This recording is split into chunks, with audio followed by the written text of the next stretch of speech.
One could say Norfolk is a school district in crisis. Poor test performances and low accreditation numbers illustrate the problem, but there is a plan to turn it around. The superintendent wants to convert some of the district's struggling schools into charter-like schools. The school board could approve the proposal this week. In this special report, Lauren Compton is breaking down why the superintendent feels this is the answer. Lauren? Nicole, what Norfolk is proposing has not been done in the Commonwealth. The school system wants to take the teaching techniques used in charter schools and apply them to the lowest testing schools. Shake, shake, shake your number. This is where it all begins, elementary school, I drove 4 little buses.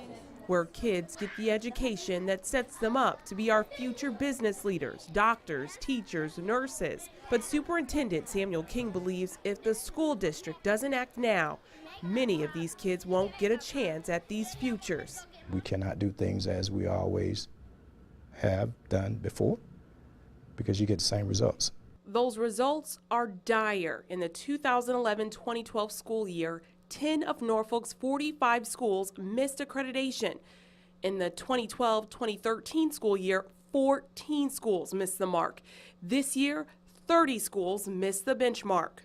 Dr. King has a plan to turn these numbers around. A recommendation that's on the table at present to convert 10 traditional schools into public conversion charters.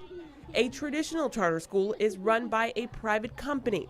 Dr. King is not proposing that. Instead, Norfolk Public Schools would use charter school techniques and teaching styles in 10 of the city's lowest performing schools.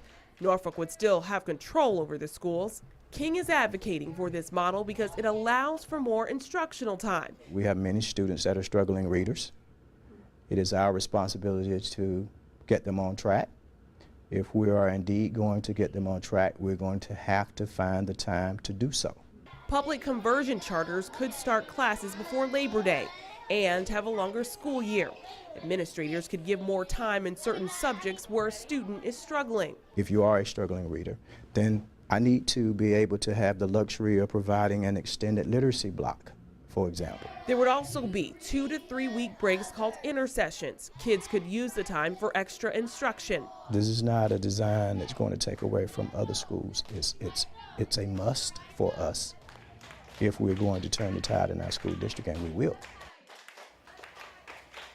Dr. King also wants to create an open campus high school to help students at risk and those who are at risk for dropping out. It helps them get back on track. Now, the school board is scheduled to discuss and possibly vote on this proposal this Wednesday. A lot of parents have asked where the money is coming from to fund these schools. I'll have that answer coming up tonight at 5:30. Then at 6, we'll show you how Norfolk schools are already using charter school techniques and how it's working. In the studio, Lauren Compton, 10 on your side.